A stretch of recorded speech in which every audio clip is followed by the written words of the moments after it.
ribbon roast of the sister variety. So I am Tanis Leonhardi. I'm Tanis Coralee Leonhardi. And this is my YouTube channel, Tanis Leonhardi. And I'm filming this Thursday, 22 February 2024.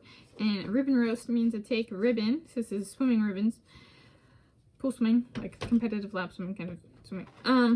And I roast it. And this is my sister and my sister stopped swimming. And well, the ribbon I have picked out for her is from, I think it was her last year swimming, if I am recalling correctly. And if it wasn't, it was near the end. So she was, this is from 2001, and she ended pretty early for me, but she'd already been on the team 3 years by the time it came around. So in 2001 it was my 3rd year on the team, so it would have been her 6th year on the team. So she stuck with it for over 5 years, which I thought was pretty good. So, and this is the youth swim team, so she competed representing Innisarden Swim Club. So this is for my sister, Lindsay Leonhardi. She's my older sister, 1989 baby. And so this was from 2001, before her birthday, so she would have been 11, and I would have been 8. It was in the summer. So on 28 June 2001, my sister, in the 50-yard freestyle, with a time of 41.96 seconds, took first place. Here's the ribbon. And it was the Innisarden Swim Club versus Sandpoint Country Club dual meet in Innisarden in city of Shoreline, King County, Washington State, United States of America. I do not know if this was exhibition or main event. Main event, it was the scoring event. She had, there were like waves of swimmers on our team. So some years there would be like, 3 people in an age group kind of thing. And so I don't know with her if this was main event or not. Either way, she got first place. I in the 50 freestyle. She was a okay. So this was a fast time for her. So this is my take / perspective on her performance. It was fast for her. She had, growing up, very, very, very severe knee problems, and sometimes I'd get to go, and she would have, it got so bad she had difficulty walking. Okay, and so she had special doctor appointments, and sometimes I gotta go, and we'd get to go get, Hawaiian pizza, Canadian bacon and pineapple. Or we did that once. That was like at a buffet place. It was an old country buffet. I don't remember. And so she really struggled, and swimming was something that was better for her knees. Freestyle was one, and we took swim lessons together, and I got faster than her. And by the time I was on swim team, I think I was, but about this time I was faster than her in everything. But this was like the turnaround moment, where like I was like, she's coming, she's gonna overtake me in the 50 freestyle, which I wasn't even swimming the 50 freestyle, but we had swim lessons, and they would make us race sometimes. And so breaststroke was kind of the first thing where I like got faster than her, which was saying for something for a kid that was, approximately 3 years younger than her older sister. So me, Tanis Leonhardi. In an age grouped competition, that's, yeah. So this is one where it was like, she could be faster than me. And then she stopped swimming not long after. And this reminds me of a book I read, I think it was 2022, The Power of Failure by Fran Tarkenton, who was a football guy, like American football guy, not like soccer guy. And he talks about like knowing when to pull the plug on something, so to speak, like when to stop something. And I was like, she stopped too early. She could have passed me. That's my metrics there. She could have passed me, like as in been faster than me, and at the very least sprint freestyle. It was not my strong suit. I think I actually was faster. I had like a flare up as an 8 and under, where I think there was actually a race where my breaststroke was faster than my freestyle, kind of like my backstroke. And going back through my ribbons, it's part of why they pegged me as a breaststroker, is I had this really good flare up kind of thing.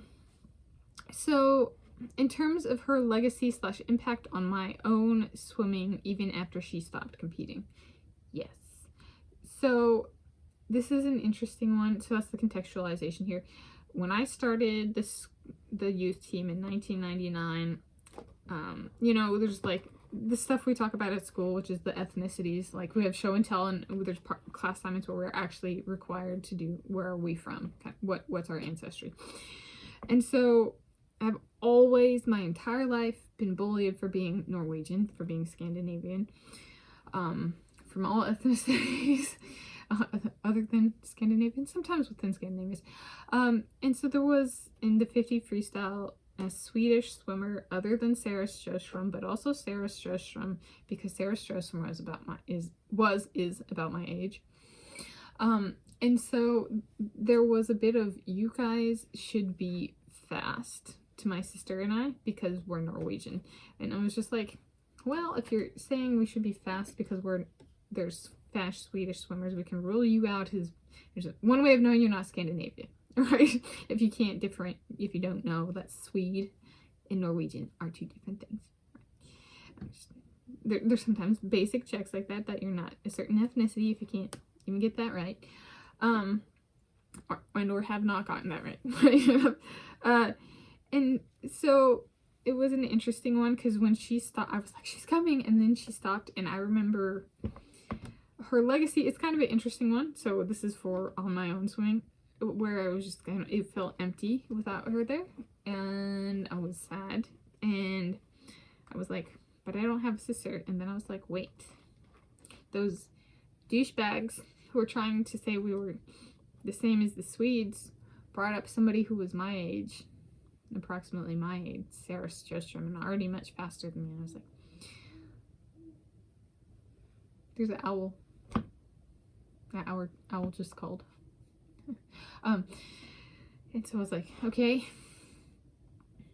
who am I gonna swim for?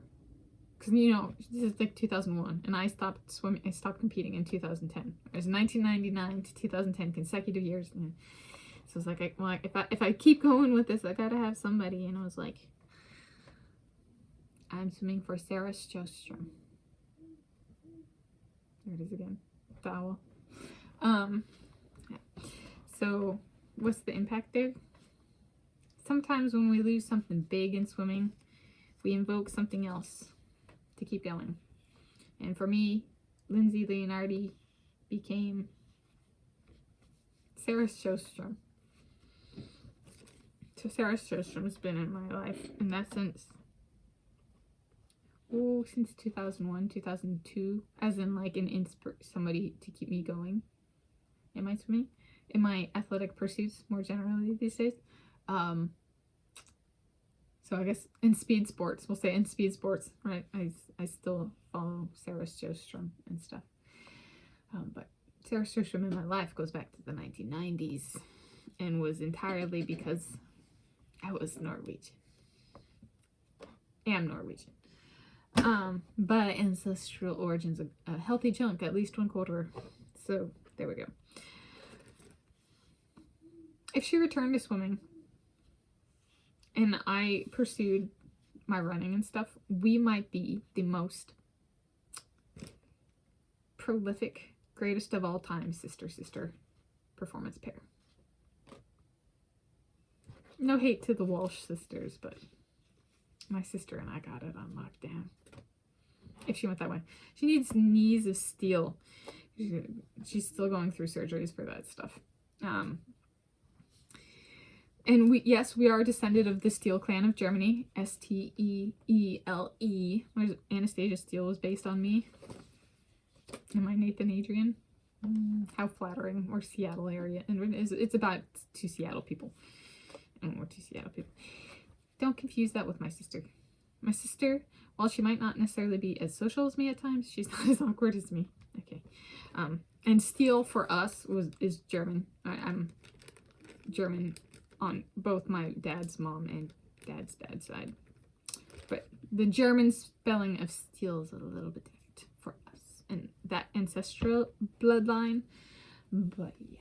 So there is my take on the Lindsay Leonhardi 50-yard freestyle time of 41.96 seconds from 28 June 2011.